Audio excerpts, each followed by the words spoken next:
Saint-Louis 34 logements yooyu inauguré nañ ko ba jox nit yi seen caabi.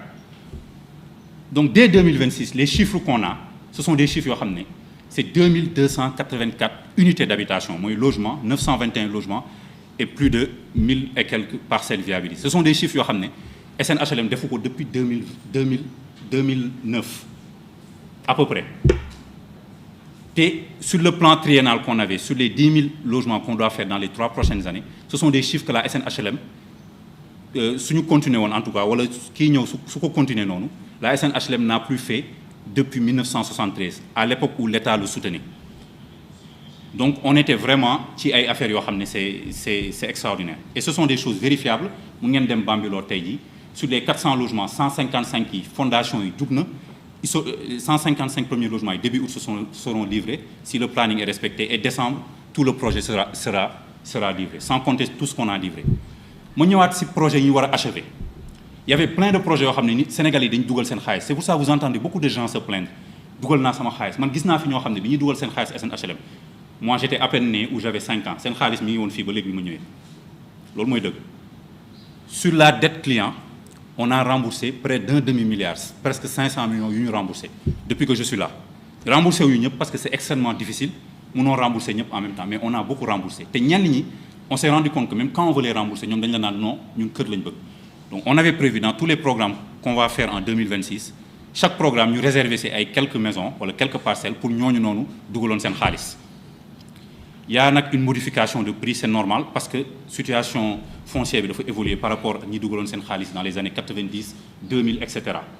Mais loolu tamit c'est des solutions qu'on a trouvées. Les projets achevés, on a sécurisé le financement dès aujourd'hui pour achever la moitié des projets yi ñu fi gis maanaam projet yi ñu fi fekkoon mu taxaw soit parce que fayuñu ñu ko waroon def, soit parce que y avait des magouilles yoo xam ne xaalis bi fi ñu ko waroon dugaluñ ko fa.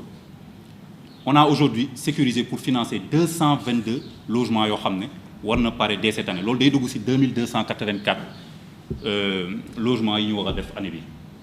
Donc ça ce sont des résultats concrets loolu du ay wax, c'est vérifiable et vérifié. En matière de production loolu lañ def SNHLM. Mun nañ joxe benn exemple si li ñu war a achever. Fekk nañ fi benn immeuble fii à Gibraltar, c'est à côté soo leen paree mun ngeen dem immeuble bi ça a fait 13 ans pour mu pare. bi ma ñëwee 13 ans 3 ou 4 directeurs romb nañ ko mënul pare on est venu on l'a fini en 8 mois loolu c'est un exemple parmi tant d'autres. Saint-Louis on l'a fait, tous ces projets arrêtés là on les a redémarrés, lancé waat marché yi, on est allé faire trouver des financements structurants. Financement yi aussi naa si ñëwaat. Donc loolu mooy la réalité de la production li ñu fi fekk très faible ak fi ñu ko yóbbu en 2026 pour atteindre des records yoo xam ne ça n'a pas été atteint à la SNHLM depuis des années. Loolu dafa am solo. Léegi nag ci wàllum beneen point bi mooy le repositionnement institutionnel maanaam joxaat jëmm SNHLM taxawaatal ko ba sénégalais yi suñu concitoyens yi respecté ko état bi respecté ko suñu ay partenaires respecté ñu amaat rôle de bailleur social boobu nga xam ne dañ ko war a am. Parce que SNHLM n'est pas juste une entreprise immobilière banale parce que ñun on vient du privé, on était dans des entreprises privées di jaay, on n'est pas venu à la SNHLM pour vendre à des riches seulement wala pour def ay projets pour jaay ko. Déedéet. On veut avoir un impact social sur les Sénégalais. C'est ça la motivation en fait. Man en tout cas loolu moo ma fi indi woon loolu moo taxoon ma accepter poste bi. Donc repositionnement institutionnel boobu dafa am solo. Fekk nañ fi ay agences par exemple, on a 5 agences régionales. Pour s'aligner avec la vision 2050, on les a transformées en pôles territoriaux.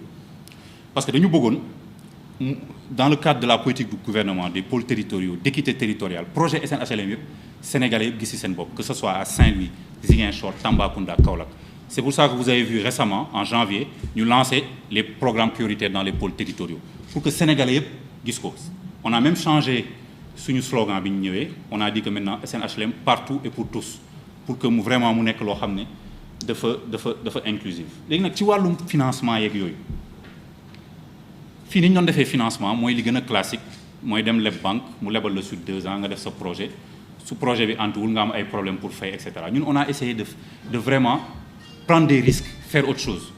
Par exemple aujourd'hui je vous le dis et ça le comité national de la dette publique qui est au niveau du ministère des finances, du budget et des finances duñu ma weddi, il y a un financement de 13 milliards qui est prêt pour la SNHLM. Jour bi ñu may dàq le 18 le 18 février, le jeudi 19, j'avais un rendez-vous pour finaliser le dossier Bobo. C'est un dossier de 13 milliards, en fait 40 milliards ça, mais première phase, c'est 13 milliards, première facilité. On est allé le chercher sur le marché avec des organismes de garantie. Nous avons fait des démarches de transparence dans le comité national de dette publique. Parce que l'entreprise parapublique, soit il est Khalis, ou ce bureau ou ce conseil d'administration, d'ailleurs, c'est le problème le Sénégal, parce qu'il y a une entreprise qui est lebon, et l'État ne sait pas leb. C'est pour ça que des fois, il y a une différence entre le taux d'endettement sur le PIB, parce qu'il y a une dette secteur parapublic qui est maîtrisé. Nous avons le comité national de la dette publique. Nous remercions encore le ministre du Finance et du Budget, M. Cheikh Diba, nous convoquons nous. Nous avons on veut faire ça. Nous négocier, nous avons dit taux de 0,5, etc. Si une négociation est jour alors qu'on allait le finaliser. Donc je laisse ça.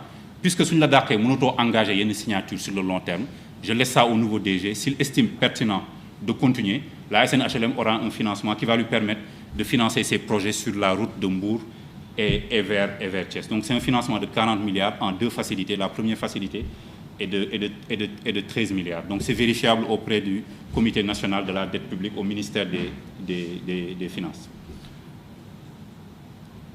Nous avons aussi entamé, toujours si repositionnement institutionnel, vraiment, dem si suñu partenaire, nous sommes ARCOP, Agence de régulation de la commande publique.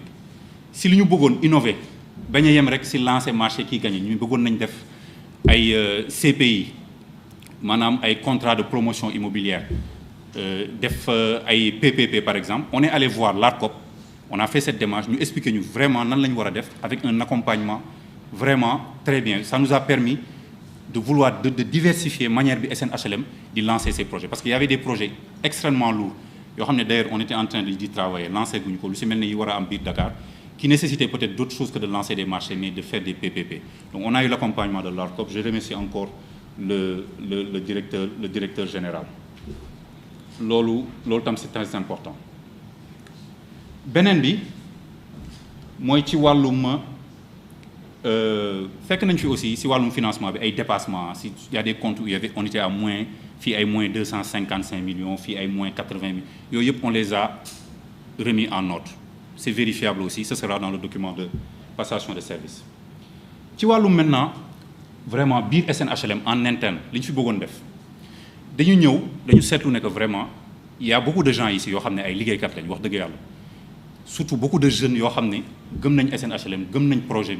Et qu'ils étaient vraiment motivés pour travailler. Mais il y avait un problème d'outils, il y avait un problème des fois de formation, il y avait beaucoup de problèmes.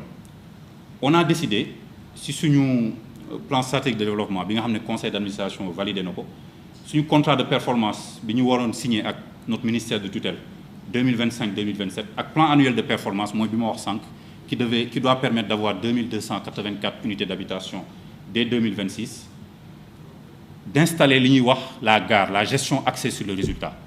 Nous avons installé, mais à la SNHLM, à ce niveau-là, on était vraiment reculé. Donc, gare, c'est un modèle de pilotage, c'est indiqué dans les organisations publiques et parapubliques. Je pense que même le Premier ministre a fait une communication, si nous avons ligué. Donc, si le contexte SNHLM, il s'agissait de quoi? Améliorer sur performance, transparence surtout, efficacité, c'est mise en œuvre sur une activité en matière de politique publique de logement au Sénégal. Donc, agents yëpp commencé une formation ça concerne les plus de 250 agents qui ont SNHLM pour améliorer pour nous comprendre que chaque personne doit avoir des objectifs. Donc ça aussi c'était très important. On a aussi intégré un système d'évaluation du personnel basé sur la performance parce que l'autre amu fi woon. Puis les évaluations étaient faites de manière très archaïque, des fois aussi doo xam sax si ban base la amee. On payait par exemple des primes yoo xam ne amul benn base bu ñu ko teg, en tout cas pas sur la performance réelle. Yenn yi waxuma yëpp prime yëpp, mais yenn prime yi c'était pas basé sur des performances. Donc ñun on a mis en place et on était en train de continuer de le mettre en place aussi parce que bu kenn fàtte ne aussi 22 mois lañ fi def defuñu fi 6 ans aussi. Donc on était en train de mettre beaucoup de choses en place dans ce cadre-là. Système d'évaluation fondé sur la performance.